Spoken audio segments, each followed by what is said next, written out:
ተቋመ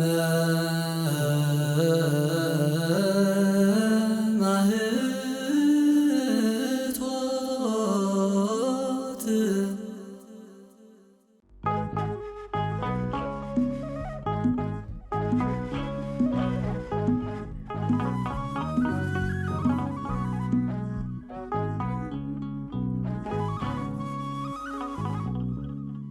በስመ አብ ወወልድ ወመንፈስ ቅዱስ አሃዱ አምላክ። በስመ አብ ወወልድ ወመንፈስ ቅዱስ አሃዱ አምላክ። ናይ እግዚአብሔር ቤተሰብ እግዚአብሔር አምላክ ዘፍቅረኩም እግዚአብሔር ተፍቅርዎ አቦታት አዴታት አሕዋታት ንጹሃን አእምሮ ህፃናት ኩልኩም ስድራ ቤት እግዚአብሔር ከመይቀኒኩም አሜን። ልዑለ ባህሪ እግዚአብሔር አምላክና እግዚአብሔር ይመስገን ይልና ከነመስግኖ አብዝናይ ምስጋናው አጸድ ዘአከበና ምሕረቱ ክንቅበል በረኸቱ ክንካፈል ዘዓደለና መድኃኔ ዓለም ክርስቶስ እግዚአብሔር አምላክና ንዘላለም ክብርን ምስጋና ንዑ ይኹኖ። አምላክ በመውላድ መመክሒት ናይ ኩላትና ህዝበ ክርስቲያን ዝኾነት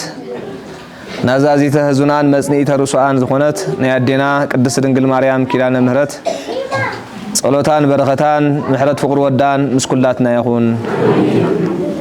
ናይ ኩሎም ቅዱሳን አቦታትና ጸሎት በረኸት ረድኤት ምስኩላትና ይኹን። እግዚአብሔር አምላክና ኣብ ጸሎትና ኩሉ ግዜ ክንዝክሮም ስለ ዝኣዘዘና ኩሎም ዘዕረፉ ወገናትና ዕረፍቲ ነፍሲ ሂቡ ንዝሓመሙ ወገናትና ፈውሲ መድኃኒት ዓዲሉ ንዝተሸገሩን ንዝሓዘኑን ወገናትና ረድዩ አጸናኒዑ በመገሻ ኻባና ዝተፈልዩ እግዚአብሔር ኣብ መገሻኦም ሓልዩ በሰላም መሊሱ ዘመኑ ዘለናያ ዘመን ናይ ሰላም ዘመን ናይ ረሃዋ ዘመን ክገብረልና ኩሉ ግዜ በሰላምን ብርጋአትን ብህዱእ ህይወትን ክንነብር እግዚአብሔር በጸጉኡን በመንፈሱን ይደግፈና። ህዝበ እግዚአብሔር ህዝበ ክርስቲያን ከምቲ ቀጻሊ በብዙሕ ክፋላት ክንመሃሮ ዝቀነና ኣብዛ ዓብይ ጾም ንሎም ኸዓ እዚ ሒዝናዮ እንሕዞ ሰሙን መበል ሻብዓይ ሰሙን ናይ ዓብይ ጾም ስለ ዝኾነ እንታይ ተባሂሉ ይፅዋዕ? ኣብዛ ሓለፈ እንታይ ተማሂርና ነርና? ገብርሄር ድሕሪ ገብርሄር እንታይ ኣሎ? ኒቆዲሞስ ሽዑ ሆሳእና ማለት እዩ። እግዚአብሔር ክሳብ ሰዓት ዘብጽሐና ክብርን ምስጋና ንዑ ይኹኖ። ኒቆዲሞስ ኢላ ቤተ ክርስቲያን ነዚ ሰሙን እዚ ትጽውዖ ዘላ ብፍላይ ከዓ ኣብቲ ናይ መወዳእታ ኣብዚ ናይ መወዳእታ ናይ ዓብይ ጾም ኒቆዲሞስ ኢልና ንጽውዖ ዘለና ምክንያት ኒቆዲሞስ ካብቶም 72 ኣርድእቲ ሓደ ቀዲሙ ፈሪሳዊ ዝነበረ ምሁር ናይ ሕጊ ኦሪት ካብቶም ሓለቃታት ናይ አይሁድ ሓደ ዝነበረ ኣዝዩ በዓል ጸጋ ሃብታም በዓል ስልጣን ዝነበረ እዩ። ስለዚ ጎይታናን መድኃኒናን ኢየሱስ ክርስቶስ ክብርን ምስጋናን ዘላለም ንዑ ይኹኖ ንኒቆዲሞስ ዝመሃሮ ትምህርቲ ብዛዕባ ሓድሽ ልደት ካልኣይ ልደት ብዛዕባ ንመንግስተ ሰማያት ዘእቱ ጸጋ ምስጢረ ጥምቀት ብዛዕባ እቲ ብብርሃን ተመሲሉ ዘሎ ወንጌል ካብ ጸልማት ኦሪት ናብ ብርሃን ወንጌል ንኽምለስ ከምኡውን ብዛዕባ እቲ ናይ ህይወትና ምክንያት ዝኾነ ሞቱ ስቅለቱ እግዚአብሔር ደቂ ሰባት ዘርአዮ ፍቅሪ ዝመሃረሉ ስለ ዝኾነ ኒቆዲሞስን ባዕሉ ድሒሩ ቀዲሙ ናብ ጎይታ ክመሃር ከኣምን መጺኡ ነይሩ። ድሒሩ ከዓ ንጎይታ ክገንዝ ክቐብር ስለ ዝመጽእ በዚ ምክንያት እዚኣ ቤተ ክርስቲያን ናይ ጎይታ ሞትን መቅበርትን ትዝክረሉ ንኒቆዲሞስ ዝመሃሮ ትምህርቲ እትዝክረሉ ስለ ዝኾነ እዩ። ናይ ኒቆዲሞስ ትምህርቲ ኣብ መወዳእታ ኣብ ዘለና ሒዝናዮ ዘለና ናይ ሱባኤ ክኸውን ክኢሉ በረኸት ናይ ቅዱስ ኒቆዲሞስ ምስኩላትና ይኹን። ስለዚ ንሎም መዓንቲ ከም ፈቃድ እግዚአብሔር አምላክና እንመሃሮ ትምህርቲ ኣርእስትና ርእሱ ኒቆዲሞስ ዝብል እዩ። ኣርእስትና እንታይ እዩ? በቃ በዓሉ ኒቆዲሞስ ይርእስና ኸውን። ምክንያቱ አቦታትና ብምስጢር ኒቆዲሞስ ዝብል ናይ ዕብራይስጥ ቃል ኮይኑ ትርጉሙ ዓወት ናይ ህዝቢ ማለት እዩ። ኩሉ ግዜ ኣብ ጭርሖ ናይ ሃገርና ንዛረቡ ዓወትና ሓፋሽ ንብልና ሓቀምሽ ኒቆዲሞስ ዝብል ትርጉሙን ርእሱ عوت حزب زبل ترغام يلو እግዚአብሔር መንፈሳዊ عوت يعدلنا ስለዚህ ኒቆዲሞስ ዝብል አርእስን ሕዝ ኮለና እግዚአብሔር አምላክ ዝህበና عوت እግዚአብሔር አምላክ ዝህበና ክብሪ እግዚአብሔር አምላክ ዝህበና ጸጋ بخمي من قد خنحلو نخيل بخمي من قد منفساو عوت منفساو ጸጋ خركب نخيلينا خنمهار مالتي ኒቆዲሞስ ዝብል ቃል ንሩሱ ኣብ ቅዱስ መጽሐፍና ኣብ ሓድሽ ኪዳን ብፍላይ ልዕሊ 5 ግዜ ተጠቂሱ ይርከብዩ ኒቆዲሞስ ኣብ ማእኸልቶም እሾኽ ዝኾኑ አይሁድ ኒቆዲሞስ ኣብ ማእኸልቶም እሾኽ ዝኾኑ አይሁድ ንጹህ ዕምባባ ኮይኑ ዝፈረያዩ ኒቆዲሞስ ምእመናን ኒቆዲሞስ እቶም ሽሞምን ግብሮምን በበይኑ ዝኾነ አይሁድ ማለት ትርጉሙ እሙናት ማለት እዩ ግን ካብቲ ሽሞም ወፃኢ ዘይ እሙናት ኮይኖም ጨካናት ኮይኖም ዝተረኽቡ አይሁድ ካብኦም ዝበቆለ እሙን ናይ እግዚአብሔር አገልጋሊ እዩ ስለዚህ ኒቆዲሞስ ወብዙሃን አምኑ ቦቱ ይሉ ኣብ ወንጌል ዮሐንስ ምዕራፍ 2 ተገሊጽዎ ከም ዘሎ ብዙሃት ካብቶም بتمرتن سبكتن ناي غويتا بتأمراتن تمرتن غويتا زامنو فريساويان حدي فريساويان ايهود كنبل كلنا كلهم يصفوا طرا يكونون قاليوم كا زامنون ناب غويتا زغروبن ክርስትና استقبلون ብዙሃት አለው ኒቆዲሞስ ታሪኹ ክንመሃር እንተዳ ኮይና ብዛዕባ ታሪኽ ኒቆዲሞስ ኣብ ቅዱስ መጽሐፍና ኣብ ሰለስተ ቦታ ኣብ ወንጌል ዮሐንስ ምዕራፍ 3 በሰፊሑ ከምኡ ኣብ ወንጌል ዮሐንስ ምዕራፍ 7 ከምኡ ናፍቲ ናይ መወዳእታ ናይ 4 ወንጌል ተጻሒፉ ይርከብ እዩ ስለዚ ኒቆዲሞስ عوت ማለት ከም ዝኾነ ንሕና ኸ መንፈሳዊ عوت መንፈሳዊ በረኸት ክረክብ እንተዳ ኮይና እቲ ቀዳማይ ካብ ኒቆዲሞስ እንመሃሮ ዝዓበየ ነገር እንታይ ኢልና ምእመናን እንታይ ይብላ ወንጌል ዮሐንስ ምዕራፍ 3 ካብ ፍቅሪ 2 ወውእቱ መጻ ቀዲሙ ሌሊተ ሀበ እግዚ ኢየሱስ ንሱ ኒቆዲሞስ ናብ ጎይታ ቀዲሙ መጺኡ ወውእቱ መጻ ሀበ እግዚ ኢየሱስ ቀዲሙ ሌሊተ ወይቤሎ ረቢና አምን በከ ከመ ሀበ እግዚአብሔር መጻእከ ከመ ትኩን መምህረ ይብል ኒቆዲሞስ አቀዲሙ ብለይቲ ናብ ጎይታ መጺኡ መምህር ካብ አምላኽ ረብ ማለት መምህር ማለት እዩ ካብ አምላኽ ተላያካ ከም ዝመጽኻና አምኒና ንሕና ኩሉ ትገብሮ ዘለኻ እግዚአብሔር ዝሊእኸካ ትገብሮ ከም ዘለኻና አምኒና ኢሉ ንጎይታ መስኪሩሉን ናብ ጎይታ ንኽመሃርን አቀዲሙ ብለይቲ መጺልዎ ነስተውዕል ምእመናን እንታይ ኢልዎ አቀዲሙ ብለይቲ መጺኡ አቀዲሙ መጺኡ ብለይቲ ምምጽኡ ምእመናን ብለይቱ ምምጽኡ ኒቆዲሞስ ናይሌቲ አእምሮ ሰፊሕ ንቁሕ ስለ ዝኾነ ትምህርቲ መታን ክርድኦ ኢሉ ቀትሪ ኣብ ስራሕ ኣብ ትምህርቲ ንኽምህር ንኽፈርድ ስለ ዝውዕል ብለይቲ መምጽኡ ምኽንያት እሱ እዩ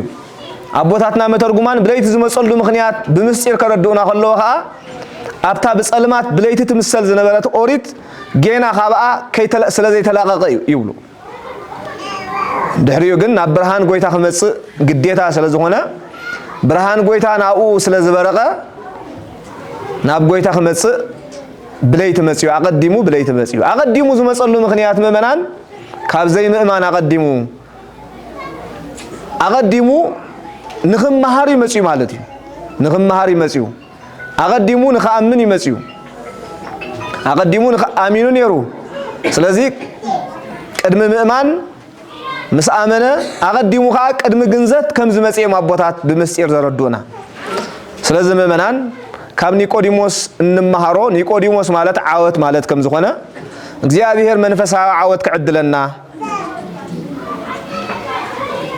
ነዛ ዓለም እዚኣ ብዓወት ክንስዕራ እንተዳ ኮይና እንታይ የድልየና ማለት እዩ አቀዲምካ ምምጻእ እታ አቀዲምካ ምምጻእ እንታይ ንምንታይ እዩ ብእምነት ንምጽናዕ ንምምሃር ማለት እዩ بيت كريستيان قدم كله التسرع سرعات حقنا بيت كريستيان انتاي لنا قدم كله انتاي قدم مؤمن قدم مطمق قدم مهار كيترفه كنمهر ندحر كويناون قدم كله انتاي كنمهار يا تأزز مالت مجمريا سب بيت كريستيان نسخا خمزيخا خيت ويسخا خمزيخا قلبا يتبلنيا بيت كريستيان مجمريا تأززو خمت قويتا نهاريات زأززهم هروا مهارو هارياتكم هريم نونجل نال عالم ملو خيدهم دحرم مهارهم يوم دما آمينهم زت أمقن يرام مالتي سلازي بيت كريستيان قدم كله تنقرنا انتاي لنا خدم مهاري سب كيتا مهارة خيفلته نابعاوت نابحنت كبتصح يكلن بتحتنا خيتا مهارة أقدمو أب إقر بوتات أب إقر ممهران أب إقر كهانات أبوتات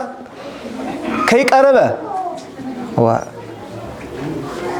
منفساوي هيوتو عاود كركب አይክልኒ بفلطت ፍጹም ክኸውን አይክልኒ ናብ ድሕነት ክበጽሕ አይክልኒ ኩሉ ምስጢራት ቤተ ክርስቲያን ተማሄርና ኢና ኣብ ተግባር ነው ውዕሎ ማለት እዩ እግዚአብሔር አምላክ ቃሉን መሃረሉ ጥበብን ልቦናን ያعدለና በፍላይ ያብዘለና ያ ዘመን ከቢድ ዘመን هو ቤተ ክርስቲያን መጽዮም ኣብ እግር መምህራን ከይመሃሩ ደቀና ሎሚ ስለምንታየም ዝጠፉ ዘለው ስለምንታየም بمنافقان بتقالو زمنطلو زلو انت دايلنا ممنان اتقدماي مخنيات زي ممهارومي ندقنا نحنا زي ممهارنا نحنا خا زي ممهارنا سلازي نمهار زلنا طراي بغبو زي ممهار طراي بز مخنيات زي سان ممهار سان مفلاط سب بزح حساب يطف كمت نبي እግዚአብሔር ህዝበይ سان ፍልጠት ይጠፋሉ ዝቦሎ ማለት ምእመናን ህዝበ እግዚአብሔር ትምርቲ ኣብ እምነትና ነቶም ዘያመኑ ንኸአምኑ ነቶም ዘአመኑ ኸ በእምነት ንኽጸንዑ አዝዩ አገዳሲ ቃል እግዚአብሔር ትምርቲ ሃይማኖት ናይ ቤተ ክርስቲያን መምሃር ዘዓበየ ተራይ ደለዎ መመናን ብፍላይ ኣብ ዘለና ዘመን ስነ ሐሳብ እንታይ ይመጽእ ገለገለ ሰባት ዘስረጽዎ ማለት ቢጌጋ هو ممهر يدليكاني مصحف قدس ترى ينبب ቤተ ክርስቲያን መኻዳ يدليكاني በገዛ ሆንካ ጥራይ መጽሐፍ ቅዱስ አንብብ ዝብር ዲት ኣብ ሰባት ንምሕዳር ዝጽዕሩ ሰባት አለው እግዚአብሔር ልቦና ያعدለልና ህዝበ እግዚአብሔር አይኮነን መንፈሳው ትምርቲ ስጋው ትምርቲ ከይተረፈውን ስጋው ትምርቲ ከይተረፈውን መምህር አድልዮ ሰብ በትምርቲ ጥራይ በመጽሐፍ ጥራይ ምሁር ተዝኸውን ነሩ ናብ ቤት ትምርቲ ከይከደ ከይተማሃረ መምህር ከይረኸበ ኩሎም ደቀና መጽሐፍ ተገዚና ገዛኹም ኮንኩም አንብቦም በልና ግን ካው ዘዓበኻ መንፈሳው ትምርቲ ዝያዳ መምህር አድልዮ ኣብ ግብረ ሐዋርያት ምዕራፍ 7 ተጠቅሱ ዘሎ ታሪኹ ናይቲ ስሉብ ክገልጽ ከሎ ናይ ንግስት ህንደቼ ኣብ ልዕሊ ኩሉ ገንዘባ ተሸሙ ዝነበረ ማለት እዩ ናብ ኢየሩሳሌም ክሰግድ ምስ መጸ ክምለስ ከሎ ሰጊዱ ኣብ ኢየሩሳሌም ዘጋጠሞ ኩሉ ወዲኡ ክምለስ ከሎ ትንቢት ኢሳይያስ የንብብ ነይሩ ይልዎ ትንቢት ኢሳይያስ የንብብ ነይሩ ሽዑ መንፈስ ቅዱስ ናሐዋርያ ፊልጶስ እንታይ ይልዎ ሁር ትሉ ወለ ዝንቱ ሰረገላ ነዚ ሰረገላ ኸይድካ አርክቦ ተኸተሎ ይልዎ መንፈስ ቅዱስ ማለት እዩ እግዚአብሔር ጸጋው መንፈሱን ያعدለና ብድሕሪኡ ሐዋርያ ፊልጶስ ተኸቲሉ መሰርከቦ እቲ ስሉብ እንታይ ክገብር ጸኒሕዎ ትንቢት ኢሳይያስ ከንብብ ጸኒሕዎ ትንቢት ኢሳይያስ ከንብብ ምስ ጸንሖ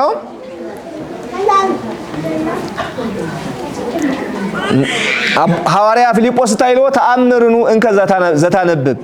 እዚ ተንብቦ ዘለኻሲ ተስተውዕሎ ዲኻ ኢሉ ሓቲትዎ ትፈልጦ ዲኻ ኢልዎ እቲ ኢትዮጵያዊ ስሉብ እንታይ ኢልዎ ባይቴ ኣእምር ለማ አልቦ ዘመሃረኒ ከመይ ገይረ ክፈልጥ ኢልዎ ዝመሃረኒ የብለይን ينبو طرا يزلهم بر مستير يردان نيلو مالتي من مهر النيلو من مهر الني بحقي مصحف قدوس كي تمهاركا انبيبكا طراي كتمهارو كبير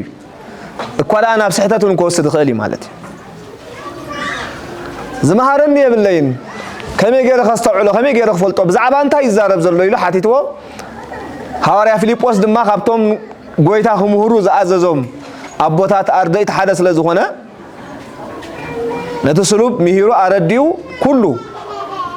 نغر دحنات مهيرو مسوده اماي مسترخبه اماي مسغاطو منتايلو كيطمق كنتاي دخلكلن لويلو مالتي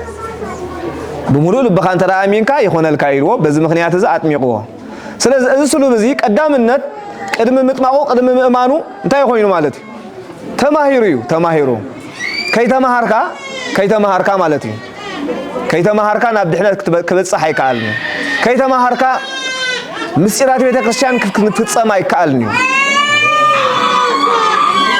كيتمهاركا ዘለዓለማዊ ህይወት ክወረስ አይካልኒ ስለዚህ ህዝብ እግዚአብሔር ቀዳምነት ከነስተውዕሎ ዝግባና ዝዓበየ ነገር እንታይ እንተልና መምሃር እዩ ቅዱስ መጽሐፍ ትምህርተ ሃይማኖት መጽሐፍ ቅዱስ ጥራይ ዘይኮነ መምህራን ጥራይ ዘይኮነ ቤት ትምህርት የድልዩ ቤት ትምህርትና መንፈሳዊት ቤት ትምህርትና ቤተ ክርስቲያና መንፈሳውያን መምህራን አቦታትና መምህራንና የቤተ ክርስቲያን ካህናት አቦታት እዮም ስለዚህ መንፈሳው ዓወዝ ዝርከብ መንፈሳው ትምህርት በመምሃር ይመመናል ስለዚህ ሆነ ድማ ጎይታ መምህራን መሪጹ ሐዋርያት ናርደቲ ኪዱ መሃሩና ዓለም ሙሉ ኢሎም ጎይታን ኩልሁም መምህራን ኩኑ አይቦሎምን ወላ በታሪክ ቤተ ክርስቲያን ተዳሪናኻ አቦታት ሐዋርያት ቅድም መጽሐፎም እንታይም ገሮም አቀዲሞም ይሮም ማለት ሹ እንታይም ይሎምም ቶም ህዝብ ዝመሃርኩምና በቃል ዘሎ ይርሳዩ በጽሑፍ ዘሎ ድማ ይውሳይሞ ጽሐፉልና ይብሎምሞ ጽሒፎምሎ መጽሐፍ ቅዱስ በሆሙ ምክንያት ተጻሒፉ ድህረ ትምህርቱ ተጻሒፉ ማለት ስለዚህ ህዝብ እግዚአብሔር ህዝብ ክርስቲያን አብዚ ከነስተውዕለ ዝግባና ዝዓበየ ነገር እንታይ እንተልና መጀመሪያ ናብ ድህነት ናብ መንፈሳዊ ህይወት ምስጢራት ቤተ ክርስቲያን ናብ ምፍጻም መንፈሳዊ ዓወት ክንረክብ እንተዳ ኮይና እንታይና ክንገብር ዘለና ክንመሃር ኣለና ከይተመሃርካ መምሃር ከይተመሃርካ ወይ ዝኾነ ይኹን ከይፈለጥካ ምእታው ናይ ስምዒት ጥራይ ክኸውን ካብቲ ተቕንዖ ይኽበዝሕ ማለት በዚ ምክንያት እዚኦም ከዓ አንቢቦም ክምህሩ ብምፍታን እዮም ብዙሓት መናፍቃን ብዙሓት ካሓቲ ዝለዓሉ ዘለዉ ስለዚህ ሕጊ ቤተ ክርስቲያን መምርሕ ቤተ ክርስቲያን እንታይ ቀዳምነት እንታይ ናብ ድሕነት ናብ ዓወት ክንበጽሕ ተኮይና እንታይ ክንመሃር ኣለና መንፈሳዊ ትምህርቲ ክንመሃር ኣለና እግዚአብሔር ቃሉን እንመሃረሉ ልቦናን ሕልናን ይዓድለና ምእመናን ኒቆዲሞስ ማለት ከምዚ ክንገልጾ ጸናሕና መንፈሳዊ ዓወት ማለት ከምዚ ኾነ ዓወት ናይ ህዝብ ከምዃኑ ኩልና ህዝበ ክርስቲያን ዓወት ክንረክብ ድሕነት ክንረክብ እንተዳ ኮይና እቲ ካልኣይ ዘድልየና ዝዓበየ ነገር ከንታይ እንተይልና ሰብ ምስተማሃረ እንታይ ይገብር ዘይተረድኦ እንታይ ይገብር ያሓትት ማለት ያሓትት ዘይተረዳእና ክንሓትት መሰል ኣለና ቤተ ክርስቲያን እዚ ስለምንታይ ሓቲትኩም ከምዚ ኢልኩም ከይተሓቱ ኣይትብልና ቤተ ክርስቲያን ዘይተረዳእና ብግልጽ ኮይና ከባብ ልብና ናይ ጥርጥር ሓሳባት ንሕስ ዘይተረዳእና ክንሓትት ንኽእል ኢና ማለት እዩ ምናልባት ሓደ ሰብ ዘይክምልሰልና ይኽእል ኸውን ቤተ ክርስቲያን መምህራና ዓበይቲ እዮም ኣነ ዓቕሚ ተዘይብለይ ካባይን ላዕሊ ዓቕሚ ዘለዎም ሰባት ክርከቡ ይኽእሉ እዮም ምእመናን ስለዚ ከምቲ ብምስላ እዞም ጎረቤትና እንታይ እዮም ዝብሉ ጠያቂ ኣዋቂ ይባሃል ሓቀምሽ ዝሓትት እዩ ፈላጥ ዝኸውን ተማሄርካ ምሕታት አገዳሲ ማለት ከይተማሃርካ ምሕታት ናይ ገዛ ርእሱ ጸገም ኣለዎ ማለት ናይ ገዛ ርእሱ ጸገም ኣለዎ ተማሄርካ ካብቲ ዝተማሃርካዮ ዘይተረዳእካ ክትሓትት ኮለኻ ግን ዝያዳ መንፈሳዊ ጽንዓት ዝያዳ መንፈሳዊ በረኸት ዘለዎ እዩ እግዚአብሔር በረኸትን ጽንዓትን ይዓድለና ናይ ኒቆዲሞስ ጥበብ ዝዓበየ ነገር እንታይ እንተይልና ዘይተረድኦ ምሕታት እዩ ናብ ድሕነት ዘምጽኦ ምክንያት ኒቆዲሞስ ዘይተረድኦ ምሕታት እዩ ንጎይታ ከምዚ ኢሉ مسحاتቶ እንታይ ኢልዎ ኒቆዲሞስ ንጎይታ ሰብ ካልኣይ ግዜ እንተዳ ዘይተወሊዱ ናብ መንግስቲ አምላኽ ያአቱን ይልዎ ጎይታ ይክል በውያ ውስተ መንግስተ እግዚአብሔር ውስተ መንግስተ ሰማያት ሰብ ካልኣይ ግዜ እንተ ዘይተወልደ ዳግመ ይክል በውያ ውስተ መንግስተ ሰማያት ካልኣይ ግዜ ዘይተወልደ ናብ መንግስቲ አምላኽ ከአቱ ኣይክእልኒ ኢሉ ጎይታ ምሂርዎ ክመሃር ኢሉ ስለዚ መፀይ ሓደ ካብቲ ኒቆዲሞስ ዝተምሃሮ ዝዓበየ ትምህርቲ እንታይ እንተይልና ካልኣይ ግዜ ምውላድ እዩ ካልኣይ ግዜ ምውላድ ኒቆዲሞስ ነዚ ካልኣይ ምውላድ ኣይተረድኦን አጋጣሚ ኮይኑ ይተረድኦን ግን እንታይ ኮይኑ ይክልኑ ዳግመ ተወልዶ እምድህረ ልህቀ ይክልኑ በውያ ወገቢያ ውስተ ከርሰ እሙ ኢሉ ኒቆዲሞስ ሰብ ካልኣይ ግዜ ናብ ከርሲ ድዩ ምስ አረገስ ካልኣይ ግዜ ናብ ከርሲ ድዩ አቲ ኩለ ድካል ድዩ ኢሉ ሓቲትዎ ጎይታ ድማ እንታይ ኢልዎ አማን አማን እብለከ ዘይተወልደ እማይ ወመንፈስ ቅዱስ ይክል በውያ ውስተ መንግስተ እግዚአብሔር ኢልዎ በሐቅ እብለካ ኣለኹ ሰብ ካብ ማይን ካብ መንፈስ ቅዱስን እንተ ዘይተወልደ ናብ ያአቱን ኢልዎ ናብ መንግስተ ሰማያት ያአቱን ኢልዎ እቲ ካልኣይ ምውላድ አነፂሩ ነጊርዎ ማለት እዩ ሰብ ካልኣይ ግዜ ካብ በብረኽ መንፈስ ቅዱስ ካብ ማህፀን ዮርዳኖስ ከይተወልደ ካልኣይ ግዜ ብጥምቀት ከይተወልደ ናብ መንግስቲ አምላኽ ከአቱ ይክእልኒ እቲ መሰረትን አፍደገ ድሕነትን ዝኾነ ናይ ኩሉ ምስጢራት አፍደገ ዝኾነ ምስጢረ ጥምቀት እዩ ስለዚህ ሰብ ካልኣይ ግዜ ብጥምቀት ከይተወልደ ናብ መንግስቲ አምላኽ ከአቱ ይክእልኒ ኢልዎ ነስተውዕለሉ ኣብዚ ጎይታናን መድሓኒናን ኢየሱስ ክርስቶስ ንኒቆዲሞስ ክምህሮ ከሎ እንታይ ኢልዎ ካልኣይ ግዜ ተዘይተወልደ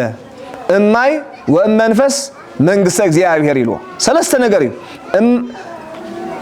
እግዚአብሔር ብምባል እግዚአብሔር አብ እማይ ብምባል እግዚአብሔር ወልድ መንፈስ ብምባል ድማ እግዚአብሔር መንፈስ ቅዱስ ካብ አብን ካብ ወልድን ካብ መንፈስ ቅዱስን ዘይተወልደ ናብ መንግስቲ አምላኽ ያአቱን ኢልዎ ንሕና ንጥመቕ ብሽመን ኢና ንጥመቕ ወብሽም አብን ወልድን መንፈስ ቅዱስን በሓደ አምላኽ ኢና ንጥመቕ እቶም ዝምስክሩ ኢሉ ኣብ ቀዳማይ መልእኽቲ ዮሐንስ እውን ገሊፅዎም ኣሎ ማለት ነዚኦም ዝያዳ ኣብቲ ናይ ግሪክ ዝተጻሕፈ መጽሓፍ ቅዱስ ሰለስተዮም መንፈስ ማይ ደም ኢሉ ገሊፅዎ ዘሎ ኣብዚ ኣብ ትግርኛ መጽሓፍ ቅዱስ ሰለስተዮም ዝምስክሩ ንሳቶም ድማ ኣብ ወልድ መንፈስ ቅዱስ እዮም ኢሉ ተርጊምዎ ኣሎ ምስክርነት ናይ አብን ናይ ወልድን መንፈስ ቅዱስን አብ ወልድ ወመንፈስ ቅዱስ ስም አይከውን ኢሉ ቅዱስ አቦና ሕርያቆስ ቅዳሴ ማርያም ክደርስ ከሎ ምስክርነት ናይ ስላሴ ውልድነት ናይ ስላሴ ዝርከብ ብስም ስላሴ ዝርከብ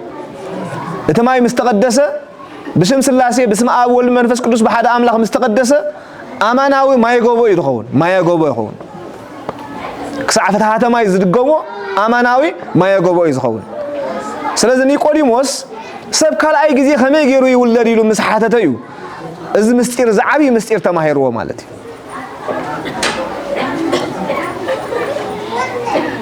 እግረ መገድና ከነሰውዕለሉ ዝግባአና ኣብዚ ናይ ጥምቀት ምስጢር ክምህሮ ከሎ ኒቆዲሞስ ጎይታ ዕድመ ፈሊሉ ድዩ ዕድመ ፈሊሉ ኣይፈለየሉ ጥምቀት ኣብ 30 ዓመት ወይ ከዓ ምስ ዓበኻ ኢኻ ዝብል ኣባህላ ትምህርቲ ቤተ ክርስቲያን ኣይኮነን ትምህርቲ ጎይታ ኣይኮነን ቤተ ክርስቲያን ጥምቀት ንህፃናት ጥራዩ ኣይበለትን ንዓበይቲ ጥራዩ ኣይበለትን ከነስተውዕሎ ዝግባአና ማለት ቤተ ክርስቲያን ጥምቀት ንወድ 4 መዓልትን ንወድ 4 ዓመትን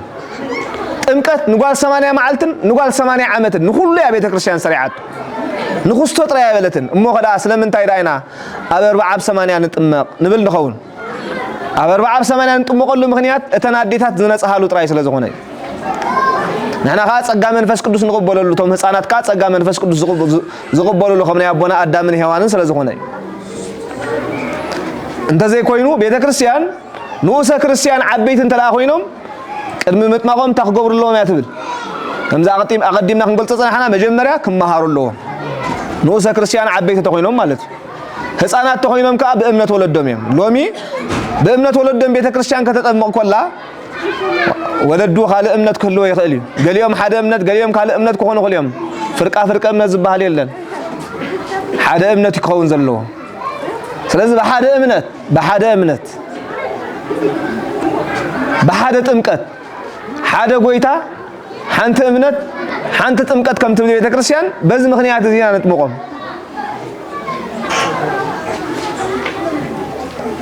ኒቆዲሞስ እዚ ጥራይ አይኮነን እፎይ ይትካሃል ዝንቱ እዝስ ከመይ ገይሩ ክኸውን ይኽእል ኢሉ ንጎይታ ደጋጊሙ ሓቲትዎ ከመይ ገይሩ ይከኣል ጎይታ ከዓ ንፋስ ናብ ዝደለዮ ይኸይድ ድምፁ ድማ ትሰምዕ ኢልዎ ካበይ ከም ዝመፀ ናበይ ከም ዝኸይድ ግና ኣይንፈልጦን ኢና ኢልዎ እቲ ብመንፈስ ቅዱስ ዝውለድ ድማ ልክዕኮም ኢልዎ ከም ንፋስ እዚ ማለት ከዓ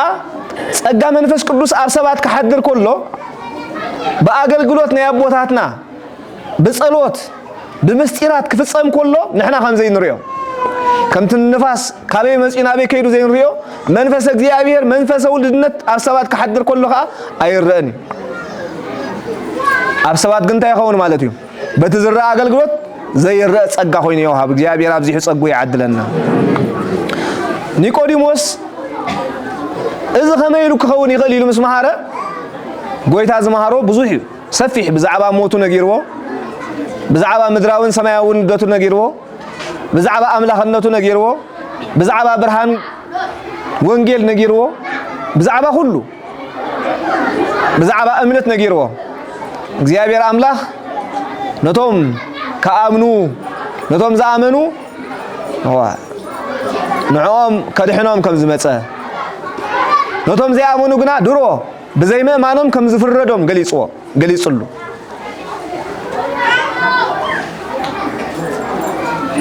مؤمنان زب እግዚአብሔር زب ክርስቲያን نحن خاقم مؤمنان مالتي زي تردانا خنا حتت زي فلتنايو نبوتاتنا خنا حتت يقبانا امرنا بزح عينت حتى كل عللنا يخليو ام نغره مصحف قدوس ام نغره ሃይማኖት ام مسرات ቤተ ክርስቲያን አኩሉ ስርዓት ቤተ ክርስቲያን ከውን ይقل እቲ ናትና ግደን ታይንተልና ነቦታትና ካህናት ምሕታት ጥራይ ንመራሕቲ ቤተ ክርስቲያን ንመምህራን ሊቃውንት ምሕታት ጥራይ ስለዚህ መንፈሳዊ ዓወት ዝርከብ ብምንታዩ ብምሕታት እዩ ኒቆዲሞስ ማለት ዓወት ማለት ከም ዝኾነ ምእመናን ንሕና ኻ መንፈሳዊ ዓወት መንፈሳዊ በረኸት ክንረክብ ተዳ ኮይና በሀብትና በስልጣንና በሽመትና ከይተዓበና በትሕትና ናብ ቤተ ክርስቲያን በመምጻእ በትሕትና ንእግዚአብሔር አምላኽና ከነገልግል ቃሉ ክንሰምዕ ይግባአና ኒቆዲሞስ ሓደ ካብቲ ናብ ድሕነት ከምጽኦ ዝኸኣለ እንታይ እንተይልና በትሕትና ናብ ጎይታ በመምጽኡ እዩ መንነት ኒቆዲሞስ ቅዱስ መጽሓፍና ክገልጽ ከሎ ወሃሎ አሐዱ ብእሲእን ፈሪሳውያን ዘስሙ ኒቆዲሞስ መልአኮም ለአይሁድ ይዝብሎ መልአኮም ለአይሁድ ሓደ ካብ ፈሪሳውያን ሓለቃ ናይ አይሁድ ይልዎ ሓለቃ ናይ አይሁድ መን በሃል ነይሩ ኒቆዲሞስ ዝበሃል ነይሩ ሓለቃነቱ ክገልጽ ከሎ አቦታትና ካብቶም ዓበይቲ ናይ አይሁድ ዓበይቱ ምሁራን ሓደ ነይሩ ኒቆዲሞስ ስልጣን ነይሩዎ እዩ ብትምህርቲ ካብ ኩሎም ምሁር እዩ በሃብቱን ሓለቃ ናይ ኩሎም ነይሩ ስለዚ ወላ ሓደ ዘይጎደሎ በዓል ጸጋይ ነይሩ ማለት ብፍልጠትን ብሽመትን በሃብትን ኣዝዩ በዓል ጸጋይ ነይሩ ኒቆዲሞስ ግን ናይ ኒቆዲሞስ ጥበብ ናይ ኒቆዲሞስ ዓወት እንታይ እንተይልና ምስጢሩ በሃብቱ ከይተመክሐ بفلطاتو كيتمكحه كيتعبيه بشمتو كيتعبيه بعلميو كيترفه خاب غويتا زعب عاب كنسو نابتو خاو زنس غويتا مصيو انتا غيرو تماهيرو مالتي تماهيرو ኒቆዲሞስ አዝዩ ጥበበኛ ብልህ ዝሆነ ሰብአይ ማለት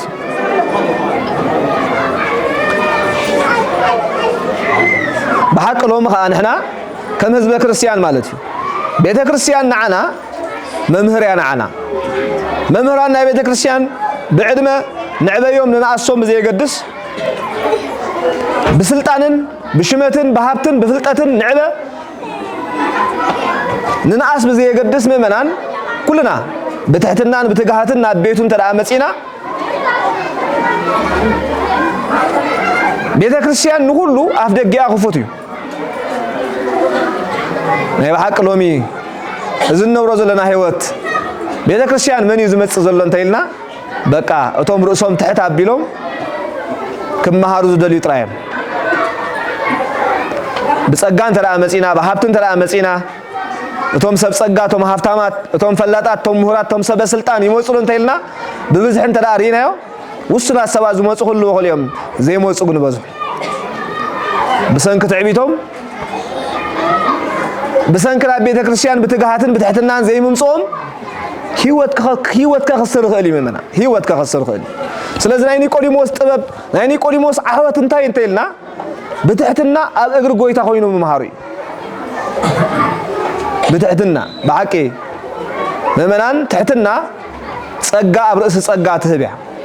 تحتنا مؤمنان نتوم تحوتات أبيوم ولا تحوتان كم زبدة دنقل مريم أدينا مسقانا أو نقول لقاس معرف حدا فقد حمسة እግዚአብሔር ነቶም ትሑታት ስለዘዕብዮም ትሑታት ደቀ ሰብአት መላእክት ዝኾኑላ ከምኡ ከዓ ትዕቢት በአንጻሩ ድማ መላእክቲ ኣብ ደረጃ ጋንንት ዝወደቁላ ያ ማለት እዩ ትሕትና ኣዝዩ ኣገዳሲ ኣብ ህይወትና ኒቆዲሞስ ብጸልማት እንተመጸ ኣብ ልቡ ብርሃን ናይ ትሕትና ይነሩ ትሕትና ልክዕ ከም ብርሃን ወጋሕታ እንዳደመቀት ያ ትመጽእ እንዳዓበየት ያ ትመጽእ ክብርን ጸጋንና ወሃበት ያ ትመጽእ بعبيه هات تعبيتك كم برهان عراربو እንዳጸልመተት እንዳውደቀት ያትመጽ እግዚአብሔር ጸጋ ተሕትና ያعدلنا ምስጢር ናይ ዓህወትና ይደቅ ሰባት እንታይ እንተልና ተሕትና ጥራይ ኣብ ዝኾነ ይኹን ኣብ ስራሕና ኣብ መነባብሮና ኣብ ሓዳርና ኣብ ህይወትና ኣብ ኩሉ ተሕትና ዝዓብየ ጸጋይ በተሕትና ዘይሰዓር ትዕቢት የለን በተሕትና ዘይሰዓር ሰይጣን የለን نيادينا سارة تاريخ أبزي سومن زي زنجر أدي أزيا قدس أديا توم ولدي ولا داينو ورمن ولا سلا زينو ورم نوح لمينهم أملاخ مستمع صنع حنت ولا هيبوهم سبس أجاهم نيرم أجات أم خوينهم بتبرتها هيمانوت بمنفساوي بفلا يدما قد لنا يقدسان ندامو بيوم نقول معيوم ما ندينا سارة بركتها مسكولاتنا يحضر اللهم دوم ساي أدينا سارة قد لنا يقدسان سنكسار نايقدسان تأمرات نايقدسان النام ببت الناس معي سلا زعبيت بفصوم تمستو بفصوم هيوت بقى منكو سايد كتكون بقيعة دحريو بتحتنا أنا أملاح تقولوا نيرا بتحتنا تقادل منفسها وقد لتقادل نيرا زقرم نقر أبز عالم كسعر زي كال فتوت سجا عسرت وسلست عامة تقاليس سعيراته كبرنا مسكنا نجيب يريخنا فمنا نحنا كو نبلعنا نداستنا ندك أسناس نفتوت سجا خنسعرنا نفتن هو خوميو انت خوي إنه سعيرنا خايلنا نتشنق مالتي انت خوي إنه حساباتنا حتيات مسألنا إلنا نتشنق كي تقادلنا كي تصلنا كي سجدنا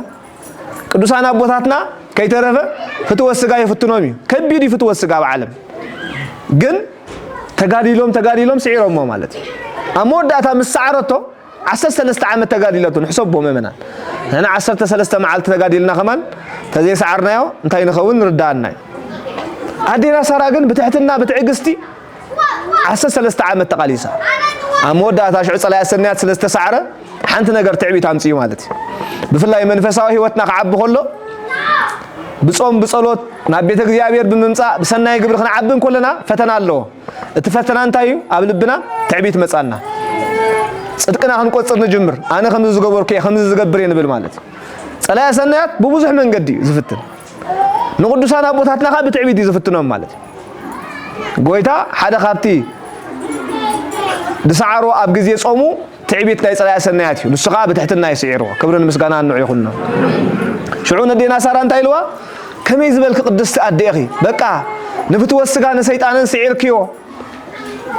إلوا صلاة سنيات زقرب نقري هو خطولي كدلي مالتي هو تلا تعبي الله هو سعرك يوم أنسى بأسيد دكمت أنا دخمت سبيتي يموؤ زان ملك زي يسوع كريستوس أنا نفتوى السجان الشيطان نسعركو قويتها يسوع كريستوس مساي سلزلو ينبر أنس دخمت سبيتي انتهى لني لات بزي كم تك دقيقو كم درنا بني نتأفيو كبرن مسجانا نجزيابير خنّو بس أنا بوتاتنا بزوج جزية بتعبيتي في التونيوم حدا خابتي نجزيابير أملاخنا نسمرولو مس أملاخنا نبرولو تحت النايم أبونا طبعاً نقول سلامون عم مسحف مسالم عرف عشان شد الشفق دخل التجلس وزلوا كله مقبارو سمور كله مقبارو لا تهود سمور بهذا جزيابير يبل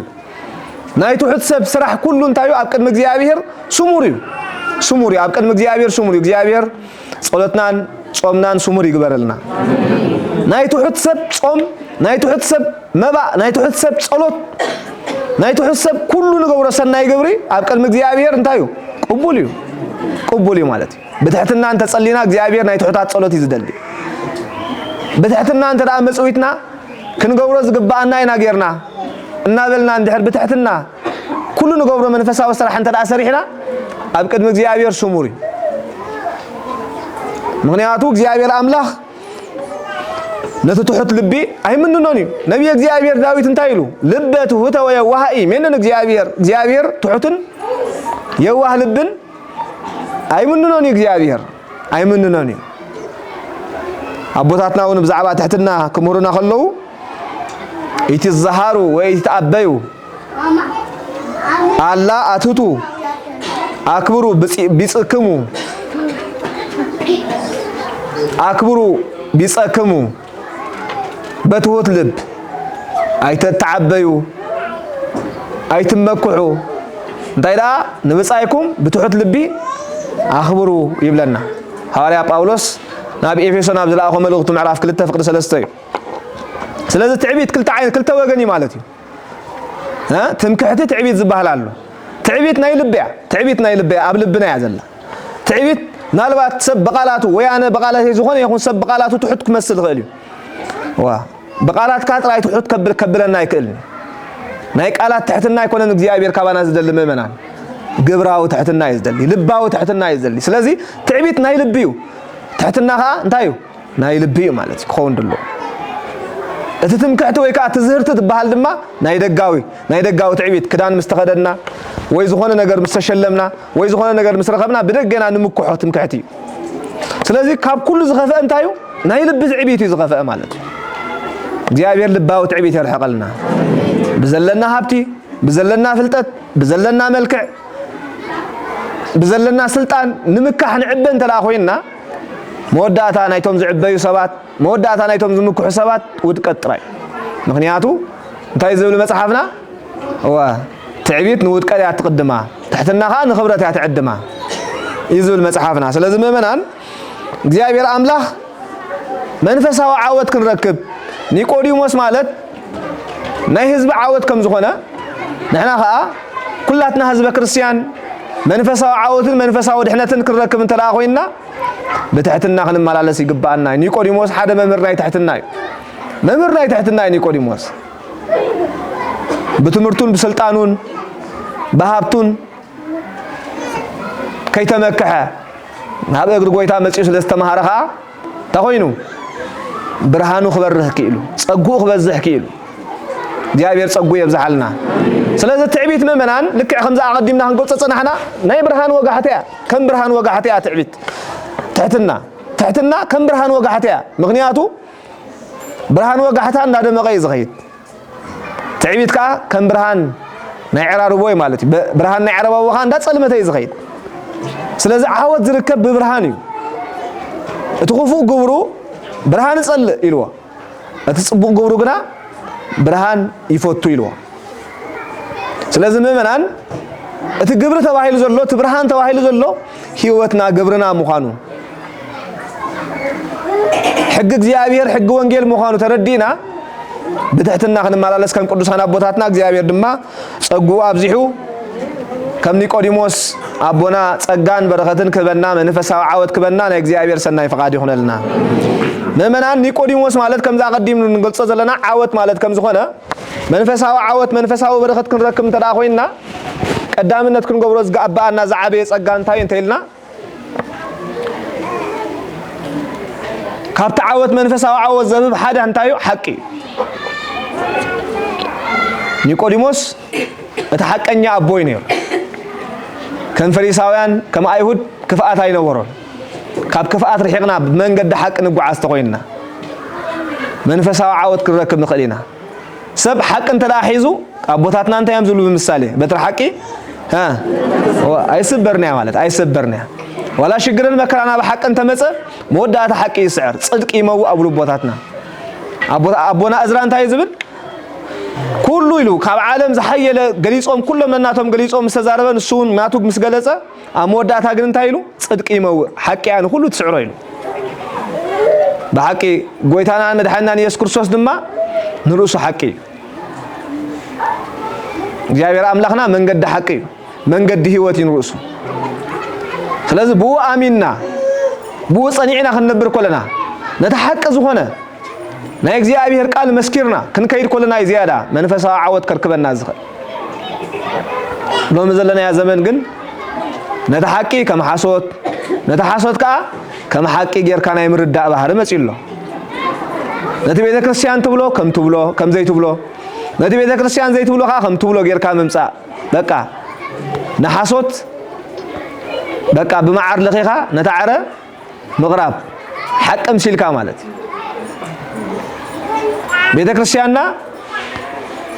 አመን ገድ ሐቅ ያዘላ ቤተ ክርስቲያንና አብ ሐቀኛ እምነት ያዘላ ሳጅ ካብ ሐቅ ዘንበለትን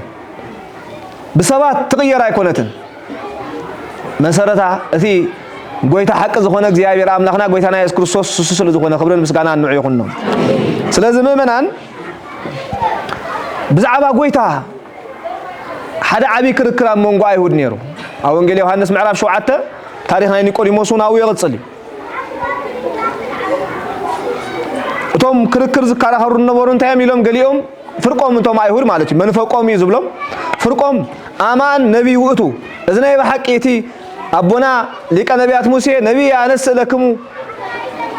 زبلون نصيو إذن نبيو أمان زنتو وقتو كريستوس إذا كريستوس يلوم زقبلوه በቃ በትምርቱ ዝድነቁ ነይሮም ካብቲ ምንናቆ መስተላዓለ በትምርቱ ድማ በትምርቱ እንታይ ይምሉ ካብቲ ዝዛረብዎ ዝነበሩ ማለት እዩ ካብቲ ዝምህርዎ ዝነበሩ ብዛዕባ ኒቆዲሞስ ብዛዕባ ጎይታ ክምስክሩ ከለው አማን ይተናገረ ሰብ ዘከመ ተናገረ ውእቱ ብእሲ ከም ሰብ ዝመሃሮ ትምርቲ ዝተዛረበ ዘረባ ዝተዛረበ የልቦን ኢሎም ፍርቆም እንታ ኮይኖም ነይሮም ካብቶም ፍሪሳውያን ንጎይታ አሚኖም ነይሮም ማለት እቶም ካልኦት ካ ፍርቆም ካ አንታ ኢሎም ካብ ገሊላ ዶ ክርስቶስ ይትንስዩ ስለዚህ ክርስቶስ አይኮነን ስለምንታይ ክርስቶስ ይትውልልኩም ኢሎም ካ ካብቶም አይሁድ ካ አንታ ኮይኖም ማለት እዩ ንጎይታ ምቅባል ዘአበይዎ ነይሮም ስለዚህ እንታይ ኢሎም ቶም ፍሪሳውያን ቶም አይሁድ ቶም ቆንድ ዝጻብኡ ዝነበሩ ነቶም አገልገልቶም ስለምንታይ አሲርኩም ሒስኩም ሞዘ የመጽኹም ኢሎም ዛ ወንጌል ዮሐንስ ምዕራፍ 7 ዘሎይ ሽዑ ኒቆዲሞስ ሐቀኛ መምህር ስለዝነበረ አብ ወንጌል ዮሐንስ ምዕራፍ 7 ፍቅድ 51 ኦሪትክሙ ንትከኑ ለሰብ ዘንበለ ይህተትዎ ወያይሙሩ ግብሮ ዘገብረ ኦሪትኩም ሲንሰብ ከይሓተተ ከይመርመረ ንሓደ ሰብ ክትፈርዶ አዚዛድያ ንሰብ ግብሩ ከይፈለጥ ካሎ ትፈርዶ ኢኻ ምክንያቱ ቶም ፍሪሳውያን ቶም አይሁድ ንጎይታ ሒዞም በሐሶት ምስክር ገይሮም ከጥፍዎ ቆትልዎም ዝሐስቡ ነይሮም ማለት እዩ ኒቆዲሞስ ግን ሐቀኛ መምህር ስለዝነበረ መስካራ ሐቅ ስለዝነበረ እንታይ ኢልዎም በትናይቱ ናይ ኦሪት ሕግ ማለት እዩ ኦሪትኩም ኑ ኢልዎም ኦሪትኩም ክብል ጀሚሩ ኦሪተይ ዝብል ዝነበረ ምክንያቱ ካብታ ጸልማት ዝኾነት ኦሪት ተገላጊሉ በወንጌል በክርስቶስ ስለዝኣመነ ክብርን ምስጋና ንዑ ይኹን ነው ምእመናን ናይ በሐቂ ኦሪት ወንጌል ዘይብላ ተኮይና ቤና ጸልማት ወንጌል ዘለዋ ኦሪት ተኮይና ቤተ ክርስቲያንና ተቀበሎ ግን ወጽላሎት ናይ ወንጌል ያ ማለት ትንቢት ናይ ወንጌል ያ ስለዚ ኦሪተይ ዝብል ዝነበረ ኦሪትኩም ንሰብ ከይሓተት ካዶ ትፈርዱ ኢኻ ንሰብ ከይሓተት ካዶ ትፈርዱ ኢኻ ከምኡ ትብል ድያ ኢሉ ተቃዊሞም ማለት እዩ ሰብ ግብሩ ከይፈለጥካ ናይ ሓቂ ግብሩ ጎይታኻ ጠፊእዎም ኣይኮነን ንዝሓመሙ ዝፍወስ ዝነበረ ንዝለመሱ ዘቕንዕ ዝነበረ ንዝሞቱ ከይተረፈ ዘተንስእ ዝነበረ ኣምላኽ እዩ ብግብሩ ክፈርድዎ ይክእሉን እዮም ሰናይ ግብሪ ዝገብር ነይሩ ስለዚ ንሰብ ከይፈረድካ ከይሓተትካ ከይፀዋዕኻ መሰኻኽር ከይቆምካ ንሰብ ስለዝተኸሰ ጥራይ ኣይትፈርዶን ኢኻ ስለዚ ኒቆዲሞስ ሓቀኛ ምስክር እዩ ነይሩ ሓቀኛ ምስክር እዩ ነይሩ ስለዝኾነ ድማ ሓቂ ስለዝመስከረ ከዓ ነቲ ሓቀኛ ምስክር ብኡ ረቲዕዎም ተረቲዖም ከይዶም ማለት እዩ ንስኻ ክርስቶስ ገሊላ ካብ ገሊላ ዶ ክትስዩ ትብል ዲኻ ኢሎም ተመሊሶም ማለት እዩ ከምዚ ኢሉ ክኸይድ ከሎ ግን እግዚአብሔር ንድሕነት ዓለም ናብዚ ዓለም እዚ ስለዝመፀ ብኣይሁድ ተታሒዙ ብናይ ሓሶት ምስክር ተኮይኑ ማለት እዩ ወንሰንበት ዝስዕር ንቄሳር ግብሪ ዘይከፍል ንርእሱ ኣምላኽ ዝገብር እናበሉ ተገይሮም ናይ ሓሶት ምስክር ኣቆይሞም ንጎይታ ብሓሶት ምስክር ተገይሮም ሰቂሎሞ ማለት እዩ ጸሊኦም ተመቕኒዮም ሰቂሎሞ ግን ሕማማት ናይ ጎይታ መከራ ናይ ጎይታ ንዓና እንታይ ነይሩ ንዓና ድሕነት እዩ ማለት እዩ ክብርን ምስጋናን ንዑ ይኹኖ ህዝበ እግዚአብሔር ህዝበ ክርስቲያን ካብዚ ንመሃሮ ካብ ኒቆዲሞስ ንመሃሮ እንታይ እንተይልና ብሓቂ ሓቂ ሓራ ከም ተውፅእ ኒቆዲሞስ ካብ ጥፍኣት ሓራ ዝኾነ ብጎይታ ዝኣመነ ዘለዓለማዊ ህይወት ዝወረሰ እንታይ ስለ ዝመስከረ እዩ ሓቂ ስለ ዝመስከረ እዩ እግዚአብሔር ከዓ እለሰ ይደግንዋ ለጽድቅ ያፈቅሮም እግዚአብሔር ኢሉ ጥበበኛ ንጉስ ሰሎሞን ኣብ መጽሓፈ ምሳሌ ምዕራፍ 15 ፍቅዲ 9 እቶም ንሓቂ ዝኽተልዋ ሰባት እግዚአብሔር እንታይ ይገብሮም ኢሉ የፍቅሮም እግዚአብሔር ሓቂ ስለ ዝተዛረብና ሰባት ክጸሉና ይኽእሉ ኾኑ ሓቂ ስለ ዝመስከርና ንማዕተብና ስለ ዝመስከርና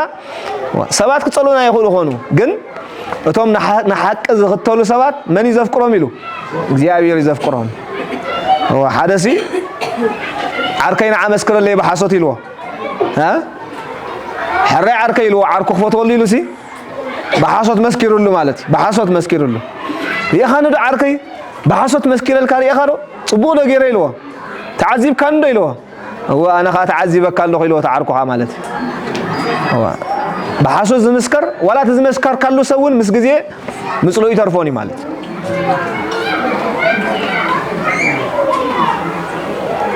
بحق بمسكار جن نالبات فتاوينا يكون سبنا يكون نجزيو صلانا يخلقون እግዚአብሔር ስለዚህ صلانا بحق ስለዚህ መስከርና ግን كل ጊዜ حق ያነጻ ተውጽ ታነጻ ተውጽ حق እግዚአብሔር ዘሃበና نحن ህዝበ ክርስቲያን ክንጓዓዛ ዝግባአና ናይ ህይወት መንገድ ያ ኣብ حق አድልዎ ዝባሃል የለን ኣብ حق አድልዎ ዝባሃል የለን ኣብ حق ጥፋት ዝባሃል የለን ምእመናን እታ حقኻ ቀዳሜ እታ حقኻ ናይ እግዚአብሔር ቃል ምስ አምላኽ ተራኽበና መንፈሳዊ ህይወት ሙኻና በዚ ክንርዳን ከነስተውዕልን ንግባአና እዩ ኣብ ካልኣይ ኣብ ሳልሳይ መቃብያን ምዕራፍ 6 ፍቅሪ 13 መወዳእታ ትምህርትና ልቡ ለጻድቅ እኩል ከም አንበሳ ከም ዝብል ኒቆዲሞስ ከይፈርሐ ናይ ተሐቀኛ ሰብ ናይ ጻድቅ ሰብ በቃ ከም አንበሳ ልቡ ጽኑዕ ልቡ ሐያል እዩ ከም ዝበለ ኒቆዲሞስ ድማ ጽኑዕ ሐያል ስለዝኾነ ጎይታ በአይሁድ ተሰቂሉ ኣብ መስቀል ተሰቂሉ ሞይቱ ከሎ ከም ድንዑ ዝረኸቦ ሞት ክረኽበኒ ኢሉ ከይፈርሐ ምስ ዮሴፍ ዘአርማትያስ ከይዱ ናብ ጲላጦስ ከይዱ ንስጋ ጎይታ ንኽቀብሮ ንኽገንዞ እንታይ ገይሩ ሓቲቱ ማለት እዩ ጲላጦስ ድማ ንዑን ዮሴፍን እንታይ ገይሩሎም ኣፍቂዱሎም ብሓቂ ኣብቲ እዋንቲ ከምኡ ዓይነት ሕቶ ምሕታት ህይወት ዋጋ ዝኽፍል እዩ ነይሩ ኒቆዲሞስን ዮሴፍን ግን እግዚአብሔር ጸጉን ጽንዓቱን ስለዝሃቦም በእምነቶም ከዓ ጽኑዓት ስለዝኾኑ نز خبر عوت كرخبو خيلهم بيت كريستياننا كو خابتن ساين نيو شومم كذكر زغبرت هاليلويا يوسف ونيقوديموس غنز ولا يسوس بسندونات لزتنسا موتان بمنكرچين نتي نموت سعيروس تنسى زغنزو يوسف نيقوديموسن مسغانا يغبوميو بازي زدنق كبري زتنسى እግዚአብሔር نعو مسغانا يغبويو እና በለት ቤተ ክርስቲያን ሽሞም ኩል ጊዜ አብ ጸሎት ትዝክራላ አብ ቅዳሴ ማርያም ተዳሪናኻ አቦታትና ካህናት እንታይም ዝብሉ ወዘንተ ካህነ ዘሃሎ ምስሌ እንዘይተራዳአኒ ረስየነ ሎቱኒ ወሊተኒ ከመ ዮሴፍ ወኒቆዲሞስ እለገነዝዎ ስጋከ ንዓይን ነዚ ካህን ምሳይ ዘገልገል ዘሎንሲ ብማህፈድ ገይሮም የምትስጉን ደሙን ዝገንዝዎ ስለዚህ ከምቲ ዮሴፍ ኒቆዲሞስን ንዓኻ ዝገነዙኻ ልክዕ ንዖም ድማ ንዓና ድማ ከምኡ ግበረና ኢሎም የማቦታት ዝጽልዩ ክብርን ምስጋናን ንዑ ይኹን ነው አቦታት ካህናት ጥራይ ካይኮኑን እቶም ቅዱስ ስጉኡን ክቡር ደሙን ንቅበል ሰባት ክብርናን ጸጋናን ካልክዕ ከም ናይ ኒቆዲሞስ ይክኸውን ማለት ኒቆዲሞስን ዮሴፍን ዝረኸብዎ ዝዓበየ ዓወት እንታይ እንተልና ሰማይን ምድርን ዝፈጠረ አምላኽ ገኒዞሞ بحدش بفتا غيرهم غنيزوم كغنزو خلو እግዚአብሔር በመለኮቱ ህያው ስለዝሆነ ዋን በስበስ አይንቱ ይብሎ አይንቱ ግልጽ አቢሉ ከምተራሰብ ዲኹም ትጎንዙኒ ይልዎ ሶልኩም ዲኹም ትጎንዙኒ ሶምካ ተሸጊሮም ከምተራሰብ ከይገንዝዎ ተራሰብ አይኮነን ከም አምላክ ከይገንዝዎ እንታይላ ሃንጎን ዘይናለም ተሸጊሮም ማለት ሎሚ አብ መጽሐፈ ኪዳን ንጽልዮ ጸሎት ቅዱስ እግዚአብሔር ቅዱስ ኃያል ቅዱስ ያው ዘኢሞት ዝብል ንጽልዮ ጎይታን ዮሴፍን ኒቆዲሞስን ዝመሃሮም ትምርቲ ስለዚህ እግዚአብሔር ቅዱስ ይኻ ጽኑዕ በባህሪኻ ንጹህ ይኻ አምላክ ይኻ ቅዱስ ኃያል ቅዱስ ያው ዘኢሞት ምንታና ምን ትድሕነት ሰባት መከራ መስቀል ተቀቢልካ አንተ ሞት ካግና በባህሪኻ ሞት ዘይሰማ ማዓካ አምላክ ይኻ በመለኮትካ ሞት ዘይሰማ ማዓካ አምላክ ይኻ ንሞት ሲዕርካ ትንሳ አምላክ ይኻ እናበሉ ዮሴፍ ኒቆዲሞስን በኽብር ገኒዞሞ ንጎይታ ምስገነዝዎ ኻ እግዚአብሔር እንታይ አትሎም ቃል ኪዳን አትሎም ቃል ኪዳን ናይ ቅዱሳን አቦታትና ምስኩላትና ይኹን ሓደ ካብቲ መንፈሳዊ ዓወት ዘህብ ምእመናን ቃል ኪዳን ቅዱሳን አቦታትና ንቅዱሳን አቦታትና በቃል ኪዳኖም ንምሕፀን በጸሎቶም ንምሕፀን እኮ በትናቶም ጸሎት በትናቶም ቃል ኪዳን ዘለዓለማዊ ድሕነት መንግስተ ሰማያት ከም ንወርስና ለአምኒ ስለዚህ እንታይ ኢሉ እግዚአብሔር ዮሴፍ ኒቆዲሞስን ቃል ኪዳን አትሎም ተይልና ኦ ዮሴፍ ኒቆዲሞስ ይልዎም በከመ ሰአምኩሙኒ ወገነዝኩሙኒ ስጋዬ ወአከበርኩሙኒ ከማሁ አነኒ አከብረክሙ ወእስእመክሙ ዲበ መንበረ ሰፎር ሰማያዊ ይሉ ክብርን ምስጋና ንዑ ይኹን ነው